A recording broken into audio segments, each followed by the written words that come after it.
10 April চলে গেল, তাই না? খুব নীরবে, নিঃশব্দে, অনেকটা অবহেলায় 10 এপ্রিল পার হয়ে গেল।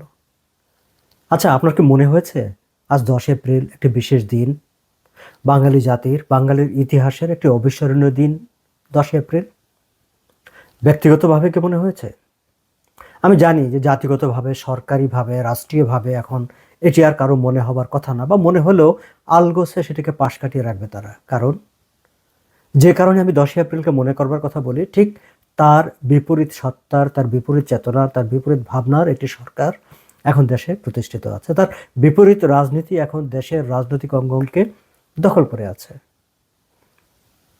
আপনার হয়তো মনে হতে পারে যে আমি তো 10 এপ্রিল কেন করছি। আপনার নিশ্চয় মনে থাকবার কথা, এই যে বাংলাদেশের স্বাধীনতার কথা বলি, মুক্তিযুদ্ধের কথা বলি, বাংলাদেশের স্বাধীনতা আন্দোলনের একটা গৌরব উজ্জ্বল, গুরুত্বপূর্ণ, অবিস্মরণীয় দিন হচ্ছে 10 এপ্রিল 1971। ঠিক এই দিনটিতেই স্বাধীন বাংলাদেশের অস্থায়ী সরকার গঠিত হয়েছিল। জাতির জনক বঙ্গবন্ধু শেখ মুজিবুর রহমানের অনুপস্থিতিতে তাকে রাষ্ট্রপতি করে, সৈয়দ নজরুল ইসলামকে অস্থায়ী রাষ্ট্রপতি এবং তাজউদ্দিন আহমেদকে প্রধানমন্ত্রী করে অস্থায়ী যে সরকারটি গঠিত হয়েছিল সেটি আমরা পরবর্তীতে মুজিবনগর সরকার হিসাবে চিনেছি বা ইতিহাসে জায়গা করে নিয়েছে। 70-এর যে নির্বাচনটি হয়েছিল, যে নির্বাচনটি আসলে বাংলাদেশের স্বাধীনতার পথটাকে ত্বরান্বিত করেছিল, সেই নির্বাচনে বিজয়ী জনপ্রতিনিধিদের সমন্বয়ে এই সরকার গঠিত হয়েছিল। এই সরকার আরও একটি গুরুত্বপূর্ণ কাজ করেছে।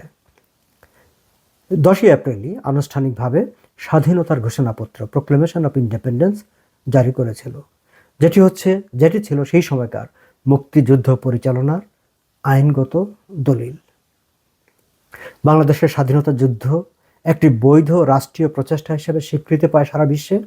এই 10 এপ্রিল যে অস্থায়ী সরকার গঠিত হয়েছিল, মুজিবনগর সরকার, সেই সরকার গঠনের পরপরই, অবশ্য আরও কিছুদিন পর 17 এপ্রিল এই মুজিবনগর সরকার আনুষ্ঠানিকভাবে শপথ গ্রহণ করেছিল। আপনারা তো শুধু বলেন যে মুক্তিযুদ্ধকে আওয়ামী লীগ নামের ওই রাজনৈতিক দলটিকে একেবারে কক্ষিগত করে ফেলেছে, তারা তাদের রাজনৈতিক স্বার্থে ব্যবহার করছে। আচ্ছা, এখন তো আওয়ামী লীগ নাই, মুক্তিযুদ্ধ তো আছে, মুক্তিযুদ্ধের ইতিহাস আছে, যে যুদ্ধের মাধ্যমে, যে ইতিহাসের পথ বেয়ে বেয়ে আজকের এই স্বাধীন বাংলাদেশ প্রতিষ্ঠিত হয়েছিল এবং যে বাংলাদেশে আমরা বসবাস করি সেই বাংলাদেশটির জন্ম হয়েছিল। তো আওয়ামী লীগ তো এখন নাই, এখন তার কেউ কক্ষিগত রাখেনি, কেউ তো বাধা দিচ্ছে না। তাহলে আমি, আপনি, আপনারা, আমরা 10 এপ্রিলকে ঝাঁকঝমকভাবে মনে করলাম না কেন? 10 এপ্রিলকে শ্রদ্ধা জানালাম না কেন?